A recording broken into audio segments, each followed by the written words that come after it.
পাটোয়ারির আসনের ব্যাপার আপনারা সবাই জানেন, এটা আমাকে বড় করে আর বলতে হবে না। সেখানে কি হয়েছে, সেন্টার দখল করে একজন নেতার আপনজনের নেতৃত্বে সেখানে যা হয়েছে তার সাক্ষী দেশবাসী, বিশ্ববাসী, আপনারা। আমরা জেনেছি আপনাদের কারণে। বাংলাদেশ খেলাফত মজলিসের আমির আল্লামা মামুনুল হক সাহেব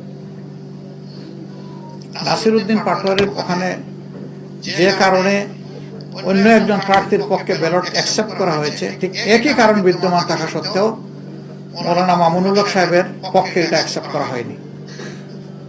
এক দেশে কি দুই আইন চলবে? নির্বাচন কমিশন কি এক এক জায়গায় এক একটা আইনের প্রয়োগ করবে একই বিষয়ে? এটা এখন বিশাল প্রশ্নের ব্যাপার। আমাদের সেক্রেটারি জেনারেল সহ বেশ কিছু আসনে এই ধরনের ব্যাপার আছে।